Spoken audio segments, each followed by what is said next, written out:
launch of Malaya, a youth and climate podcast, an official fringe event of COP26. This is a joint production of Parabukas and Youth Strike for Climate Philippines. Join me, I am your host, Ate Kim. I'm a lawyer from the Philippines, currently working for the education sector. Environmental conservation and sustainability has always been my personal advocacy, and I was very fortunate enough to work with Parabukas in their weekly TV show, Tayo Tayo. And this joint project with Youth Strike for Climate Philippines is a very exciting project, and I'm happy to be invited here to host the launch. Let's get to know more about these two organizations behind this joint project. COP26 is an online alternative to the postponed COP26 organized by more than 200 students from 52 countries to demand action from world leaders on the climate crisis and social justice. This event takes place from November 19 to December 1, 2020. COP26 will equip and empower youth around the world to engage their political leaders on climate targets and will culminate in a powerful statement outlining what leaders should agree to at COP26. Malaya comes from the wordplay of two Filipino words, Malay, which means to know, to be aware, and Malaya, which means to be free. Together, Malaya, a youth and climate podcast, aims to raise awareness of the youth about environmental and climate issues to free them from all forms of injustices. Malaya, a youth and climate podcast, is a joint production of Parabukas and Youth Strike for Climate Philippines. Parabukas is a boutique and consulting firm working on legal and policy issues related to climate change, the environment, and sustainable development. Youth Strike for Climate Philippines is one of the pioneering youth-led climate movement and organization in the Philippines, fueled by the goal to empower young Filipinos to act against the climate crisis to achieve climate justice. And remember, November 25 is the ASEAN Youth and Climate Action and Disaster Resilience Day. ASEAN member states commit to unite and empower young people and communities in climate action and disaster resilience by engaging advocates and establishing partnerships. The ASEAN member states affirm their commitment to conduct activities and provide platform for youth participation in climate change adaptation and mitigation, disaster risk reduction, and further local and regional collaboration among ASEAN youths. We'll also have a live premiere of this podcast after this fringe event, so stay tuned until the end. And to our viewers around the world, it is my pleasure to introduce to you the hosts of Malaya, youth climate activists from the Philippines, Jefferson Estela and Sofia Caralde.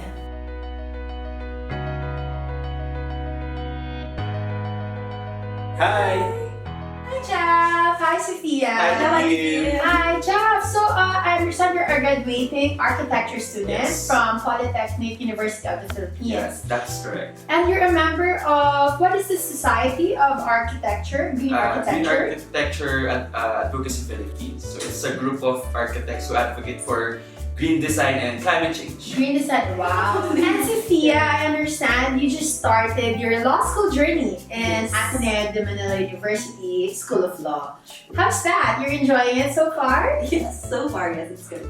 But you're also working for Parabukas as what capacity? I'm working with Parabukas as the research specialist. Oh, and together you are both conveners of Youth Strike for Climate Philippines. So I just volunteered for Youth Strike for Climate back in September 20, 2019. And then Jeff was the convener back then. And like he's just organizing stuff and I was like volunteering. So after all that happened during that climate strike, we eventually became friends. Yeah, I known her from a friend from Bea Tulagan. She reminded me that there is a woman that wants to volunteer to us. So she introduced me to Sophia and then we became friends and now we're here. Because you are part of different organizations, you're part of Parabukas until now, right? So, and then you work for Youth Strike for Climate Philippines. Yes. So now the two organizations are collaborating. So Yes. how's that been so far? It's been so good. Like the complementary characteristics of Parabukas and Youth Strike for Climate has been amazing. Like the support of Parabukas given to the youth involvement in the climate advocacy has been really amazing. Like they're really empowering to the youth's action. And I think Jeff can tell more about how Parabukas works with the youth sector. Yeah, it's amazing experience to work with them because as for us youth strikers who do the work on streets, we feel that we are very guided in every work that we do, especially when we go to in our policy works because we ask for their advice so that we may be guided into our works. So it's really good to see this group of people, environmental lawyers, guiding us to really put the vision that we are putting in the work with the youth sector. I think a lot of people are curious how you started your advocacy, climate and environmental advocacy. Sophia? I think I didn't start with environmental advocacy as is. I started back in college doing council work, like student council, doing lobbying for the students' right to the administration of the school. And then when I graduated, I realized that I wanted to do something more of that. So I looked for a job that would help me do the same. Like I can still earn for a living and still do what I'm passionate about. Because I think that's the difficult part with doing what we do. Kasi at times, advocacy work is considered as just a hobby, a passion, but it's not supposed to be. So things you do on the side. Yes. Because it's your advocacy. Yes, exactly. But then So you wanted to merge. Yes. So basically you work for what you love. Things True. like that. So I found Parabukas online and it's been an amazing journey. And So Parabukas and Youth Strike for Climate Philippines have been working hand in hand in projects. Do you feel the need to elevate this, maybe partner with international organizations to be more effective? I believe that we should work on this also in this part of the advocacy because personally in our organization we believe that linking to international collaboration will elevate the cause that we have here in the Philippines, especially it's amplifying the voices of the vulnerable sector, especially the young people, the children, who are the most vulnerable to the effects of climate change. And it's very important to really bring their voices, amplify their voices in this kind of work that we do.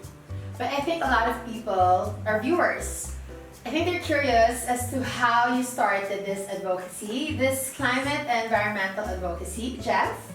I actually started, well, ever since I was a kid, I really love environment. But the turning point of my life going into the environmental advocacy is that I'm a survivor of a typhoon. I'm a survivor of Typhoon Ondoy, which happened 11 years ago when I was 11 years old. I was in grade 5 back then, and that's a very traumatic experience for me because it hit our home badly. The water go up until the roof of our house.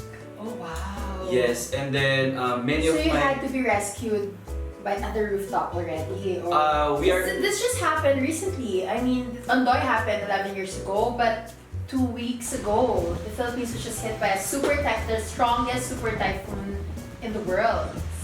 So did that bring back memories? It actually triggered the experience that I have experienced way back. And going back to that experience, I remember I have a lot of classmates who died on Ondoy. So sorry. And that's very traumatic for us going back into school, that we are just kids and we are suffering the consequences of these things that we are not involved with. So after that experience, I decided to join organizations up until high school, up until college, and then because I'm active in joining organizations and events, especially free events from the government, I joined NCOI, which is National Conference of Youth. So it's a congregation of youth, Filipino youth around the Philippines, which you are going to talk about climate change and how it affects the Philippines. And what we are going to do there is we are going to make a letter that we are going to send to the COP24.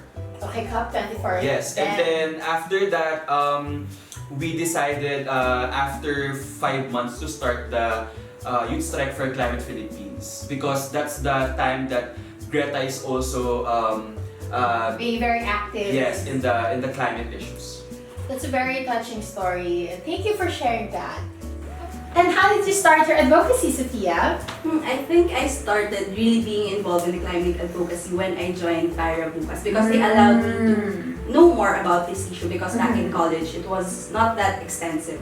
So when I joined Parabukas, I started to see the real works behind the policy making, how the decision makers come up with all these climate environmental policies. And when I heard about Youth Strike for Climate Philippines, then that was the time when Greta was being really vocal, and there's a lot of call from the youth to start this action. So that's when I realized that I also need to step up and do my part in this advocacy. So that's when I asked a friend of ours to connect me to Youth Strike for Climate Philippines, and that's when I met Jeff. And that's how my climate advocacy really grew. Like, it's not just about me anymore, it's about me being with the youth and doing the work for everyone, because I have this sense of responsibility to do my part, because I have the work that's related to policy and I have a background with science, so might as well use it for the better good. So my next question is, how do you think the youth impact this kind of movement, this advocacy of yours? It's led by the youth. So what do you think is the difference compared to other movements that are, well, led by much older people? More mature people. More mature people, I would say. I think the most unique part of being part of this youth movement is that actually many of the movements that arise from the past up until now has been led by the youth. And I believe the unique part of this is because the youth knows that they have a say on this. Like, they know that they have to speak on this specific issue, because they know that their future will be hampered by this specific issue. That's why they are very vocal, specifically for us. Personally, I believe that I'm vocal with this because I don't want another young kid experience what I have experienced back then. And I want the future generation to experience this kind of environment that we have right now. But sadly, a lot of people don't take climate issues, environmental disasters seriously. They think it's natural for that to happen. So I guess, what is your view on those comments which are unavoidable? That's their belief, and I guess you're working hard to inform them, to educate them. So I just want to know, what is your view, especially in the name Youth Strike for Climate? Yes. Maybe it has a very Get that negative kind of comment. connotation when you say strike. Yes. That's the difficult part of it, because we're really vocal about doing strikes, like protesting outside. Like maybe rallies? Exactly. And that's when the youth especially are being so afraid to join us, because there's a really bad connotation here in the Philippines about being an activist. Like, there's the probability, the tendency that we're being red tagged, and that scares them to be part. But then we have to make sure that the messaging comes through, to make sure that they understand why there's a need to be active, and that we should not be frightened about this red tagging and all, because it's our future. And if we don't act now, like maybe we don't have a future if we don't act now. So that's how we message it, like, don't be afraid, because there's something you can do. So how did working for Parabukas and Youth Strike for Climate Philippines affect you? And I guess, where do you see yourself in the future? Do you think you will still be doing this kind of work? Or maybe, be in another line of work, but like you said, maybe this will be just your hobby? in the future? I think for me, it's difficult to see myself doing another work. Like, I chose this job, I chose this advocacy, and I really see myself being like my boss at Parabukas, like being women environmental lawyers. Like, that's really rare in the Philippines. Like, there are only a few environmental lawyers. So that's where I really see myself, and without being detached from the community, because at the end of the day, it's still working with the community. Well, same as Sophia, I don't see as of now, I don't see myself in other sector other than the environment because I've been here for almost my teenage life up until now that I am an adult now. So I think I see myself connecting my undergraduate degree in the environmental advocacy. As of now, my minor subjects in architecture are related to green and bamboo architecture. That Green architecture, you're part of that, right? Yes, and it's basically changing the concept of building constructions or infrastructures with more sustainable projects and materials. Okay, so it's more of not really adapting but changing. Yes. Okay. So the one thing interesting then about doing this advocacy is that we're really excited to see how the youth, like the younger generations, the budding activists will join. Like, we don't want us to be here forever. Like, we want to transfer all of the things that we're doing to them. To the next generation, I guess, the next generation of youth activists. But of course that we're hoping that it's a different issue, like enough of the climate crisis. Like, there's something else to work with. And it's also we also want to highlight that you see us here, but there's a lot of people working behind the organization, the Youth Strike for Climate Philippines. There's a lot of people younger than us doing the works. Can you believe they're writing statements? Petitions. Yes, petitions. Letters. They're doing publication materials. They're leading protests. They're doing speeches. But these are really younger. Younger than us, and we always want. We believe that we should harness the young people. I mean, in the group, we always make sure that it is not us who is being put into the spotlight, but the people who are being affected by the climate change and the people who are working to make these things improve. So how does this podcast help you in your advocacy? Well, it will give us more time, more platform to talk about all these issues, because we realize that we really talk about this a lot.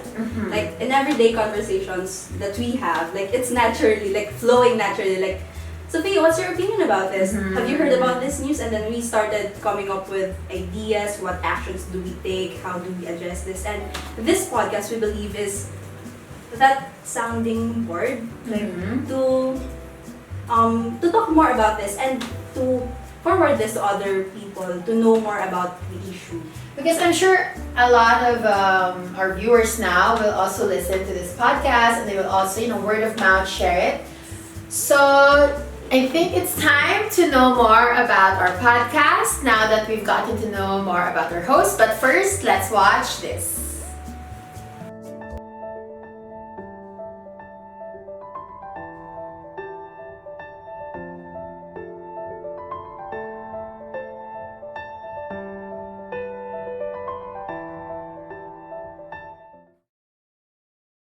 So that was the teaser for the podcast, which will premiere right after this interview.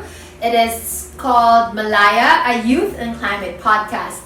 Malaya for Malay, which means To be aware. and Malaya, which is To be free. Sophia, can you elaborate on the meaning of Malaya and why you chose this as the title of your podcast? Sure. So we have a lot of words actually to use for the title of the podcast, but we decided to use Malaya because Malaya meaning to be free, and somehow to know why you need to be free, because we realized in this advocacy that there's a real need to be free, to be vocal about the advocacy and the cause that we need to do. Because in the Philippines, for example, there is the anti-terror law, which effectively silence dissent and being vocal in the advocacy. And we want to drive youth action to empower them to act, because at the end of the day, it always sounds cliche because we keep repeating this, but at the end of the day, it's still us, the youth, and the youth that will drive action for our future. So, Jeff, what message does Malaya want to impart?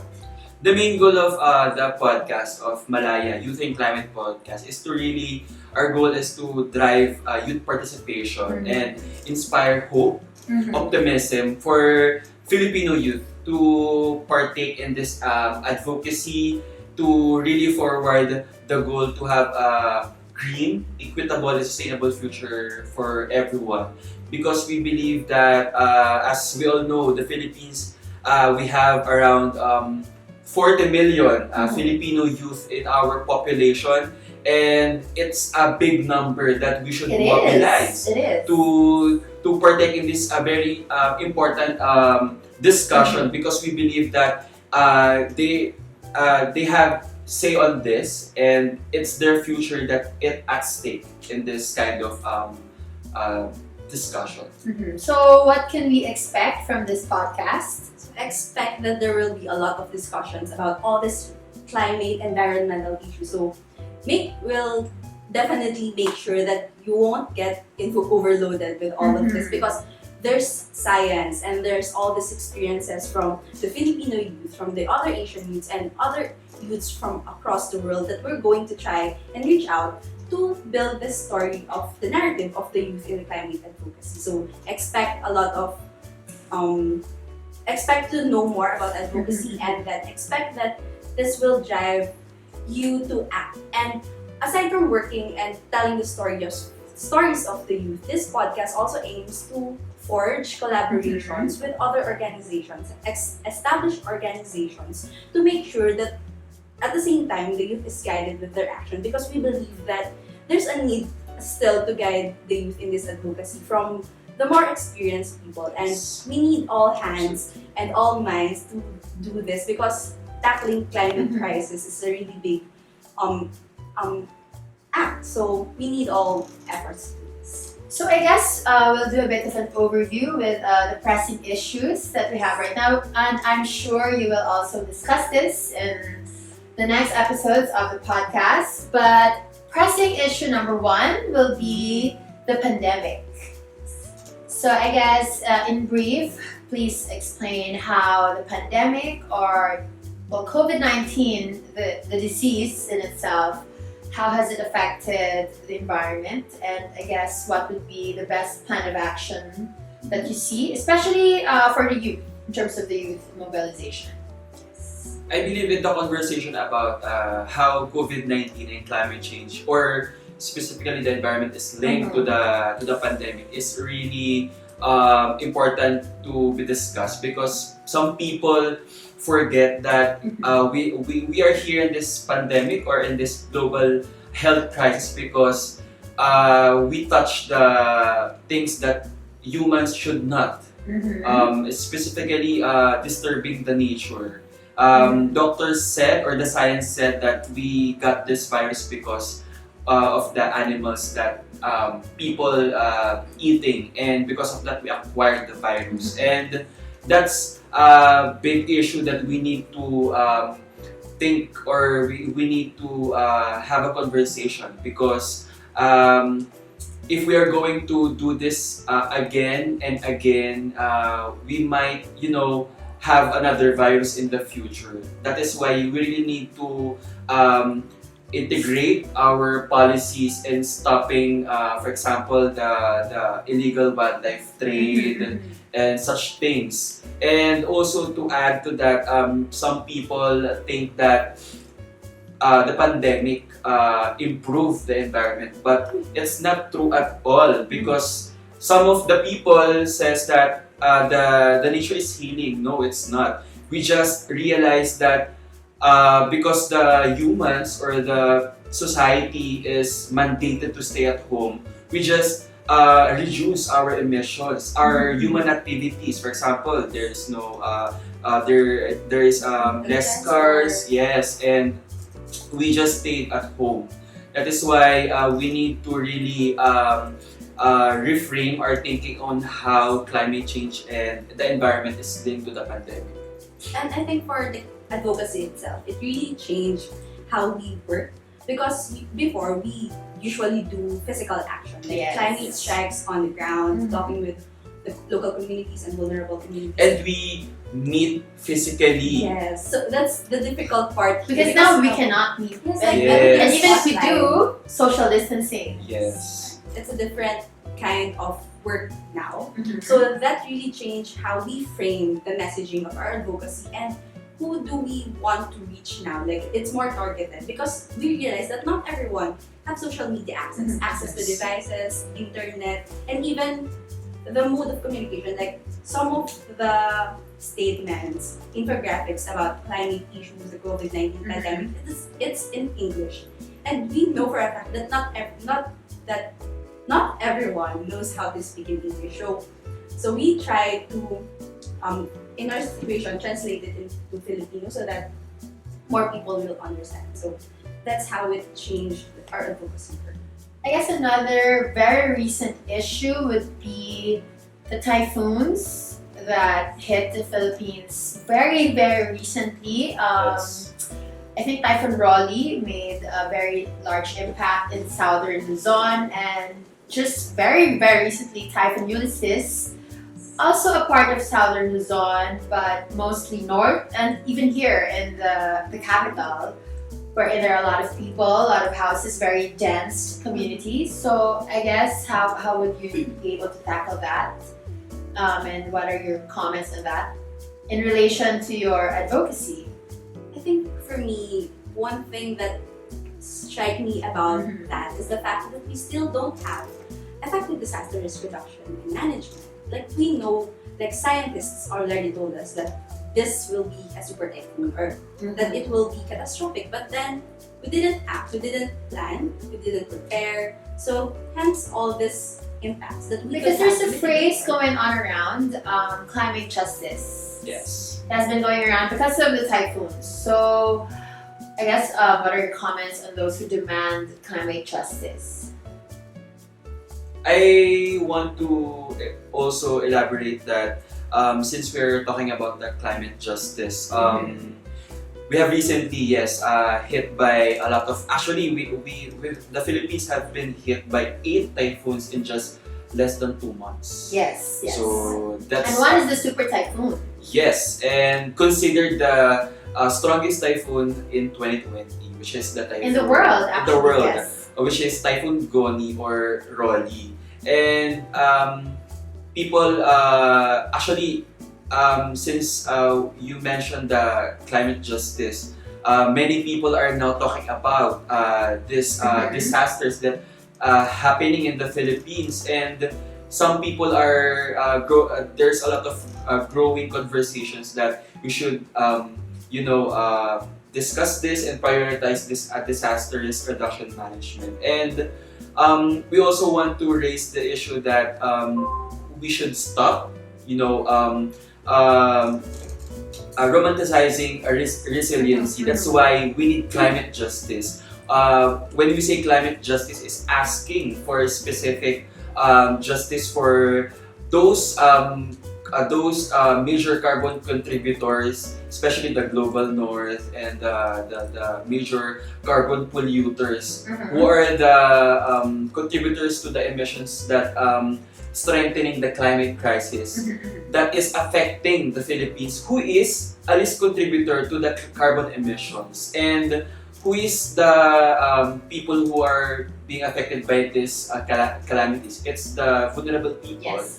But since you mentioned that, I guess what's your comment on how the Philippines is committed into reducing carbon emissions? Although we are actually not really that much of a contributor worldwide, but still, it's still an issue here. So I guess what is your take on that? I think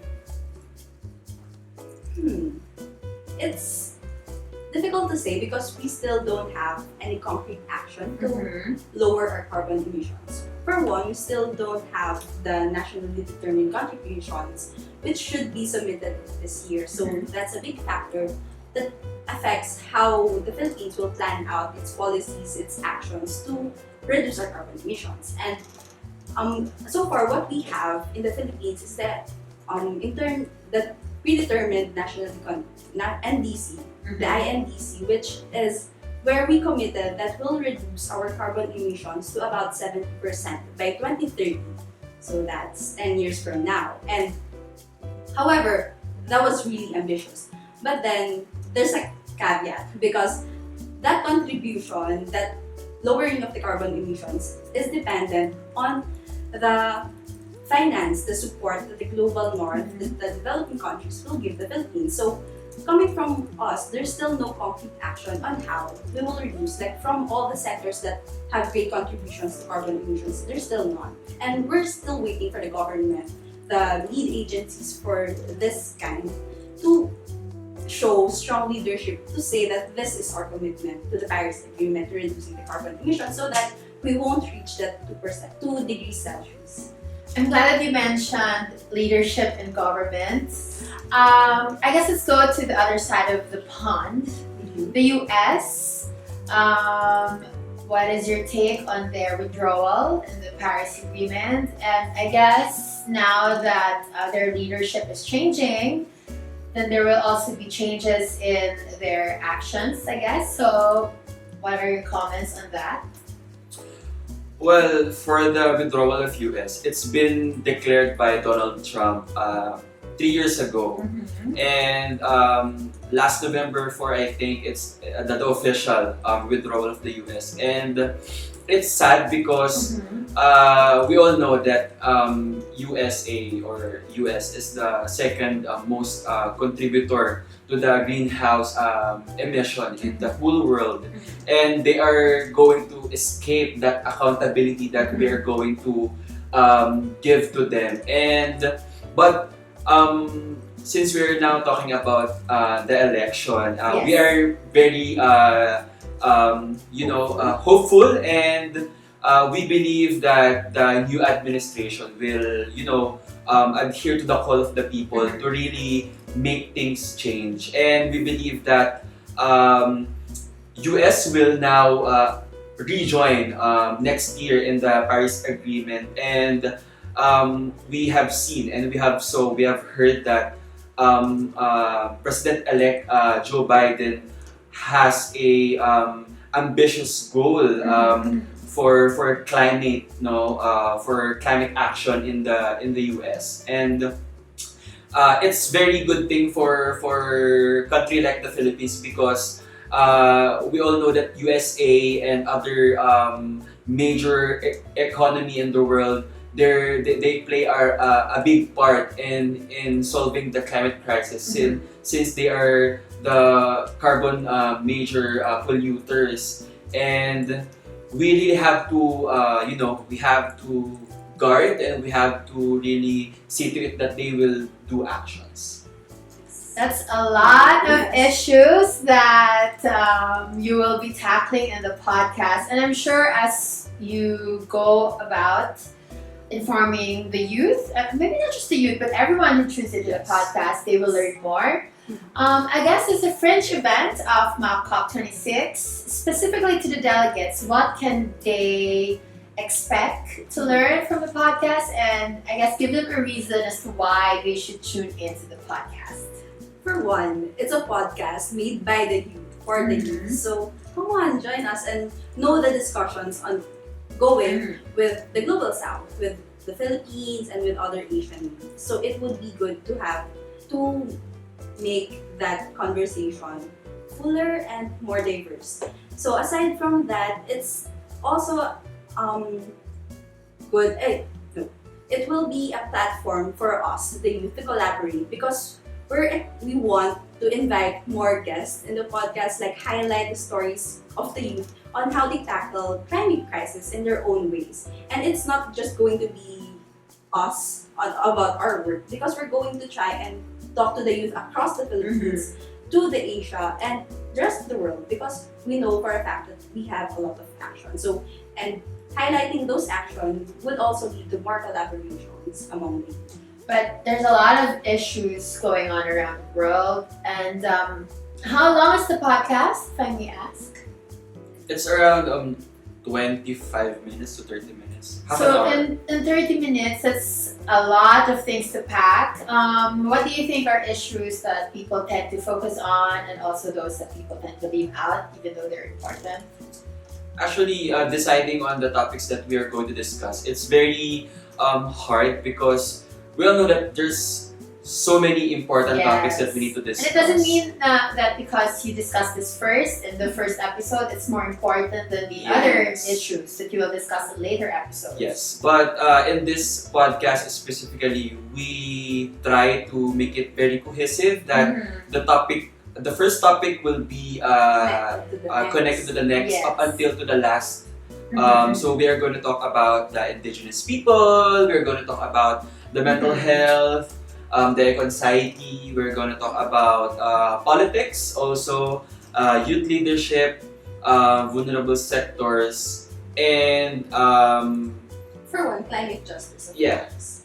So there's a lot of multi-sectoral collaborations, Yes. topics with this because climate change is not just about science. It affects lives of people and that's really diverse. And we want to touch on that because we can talk about culture, heritage, indigenous communities, the science, of course, agriculture, food security. Like, there's a lot to talk about. So, if you want to learn more about this topic, you should really watch the podcast or listen to the podcast.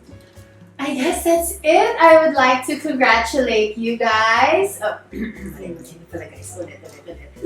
I guess that's it. I would like to congratulate you, Jeff, Sophia, for this very, very exciting adventure that you're going into. And we ask our colleagues to also send their messages to Sophia and Jeff. Good day, everyone. My name is John Leo Algo, and I'm from the Philippines, one of the countries at highest risk to the climate crisis. Our world has less than a decade to go to limit global warming to 1.5 degrees Celsius above pre-industrial levels and avoid potentially irreversible climate change impacts. We, as the youth of today, could be the last generation to have the resources, the capacity, and most especially the time to prevent the worst-case scenario from affecting current and future generations. Yet with this immense challenge comes opportunities. And that's why I am very excited that the youth of today, the leaders of today and tomorrow, will have the ability to exercise all possible options within their respective capacities to not just make a significant contribution, but also become the driving force that addresses this crisis. And I speak from my experience as a climate campaigner and lobbyist, as a citizen journalist, and as an environment researcher for the past few years. What I've learned from my experiences is that offering technical solutions is not enough. That simply becoming passionate is not enough.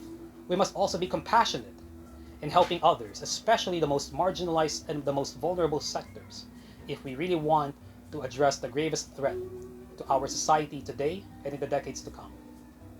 It is with this hope that I express my full support and enthusiasm for this podcast, Malaya, by Youth Strike for Climate Philippines in partnership with Parabukas. I hope that this podcast will serve as a tool for inspiring and empowering the youth of today and many other sectors to come to be able to not only address this crisis that we're facing, but also steer humankind towards the right kind of resilience and sustainable development. Mabuhay! Hello, magandang araw po sa ating lahat. Good day to all of you. My name is Beatriz Dolagan and I'm a climate organizer and writer based in Manila, Philippines. I'm very, very fortunate to call my colleagues in Parabukas and the youth behind Youth Strike for Climate Philippines as not only my partners in the work towards climate justice, but also my dear friends. I'm so excited and I would like to congratulate all of you for this important work. I look forward to listening to Malaya, your podcast, and hearing your discussions on storytelling, climate justice, and the role of the youth in making sure we hold our leaders and corporations accountable for their role in the climate crisis. Good luck. I'm so excited, and all my best goes out to all of you. Thank you. Oh, that was so sweet. As you can see, so many of our friends and colleagues wish you well, wish you success. And of course, we hope that you get to encourage not just the youth, but Yes. everyone, so that they will also join your advocacy. What are your comments, I guess, your messages? So many people love you, and they also want to tune in, I guess. Yes, Jeff? thank you guys for your support, and we hope to see you in our podcast. Please listen, and we really want to highlight not just the responsibility of us youth, but intergenerational responsibility of all of us in this biggest threat in our future, which is the climate crisis. So please, please, please listen to the podcast and see you around. Sophia, your message? Thank you so much for all your love and support, and I think it's sort of a validation of what we've been doing. Like, this podcast is just another narrative of our advocacy work, and they've been with us throughout this advocacy work, and to see how they are really supportive make me want to do more about on this advocacy. So thank you so much, and you're really inspiring us, mentors, colleagues, and friends. That's it. That's the end of our interview. And after this will be the pilot episode of the podcast. If they want to tune in, please invite them to where they can tune in for today and for the rest of the episodes. So after this interview, there will be a premiere of the podcast. So don't go away and just wait for it. And after this event, you'll catch the Malaya, a Youth and Climate podcast on Spotify, Google Podcasts, and Anchor.fm. And don't forget to subscribe to our YouTube channel and to our social media accounts. That is Malaya Podcast PH. We grow with you, and we hope that you get to encourage so many people to join your advocacy. If you have comments or questions or issues that you want Jeff and Sophia to tackle, you can message them through their social media accounts. And this has been your host, Ate Kim. Tune in for the pilot episode of Malaya.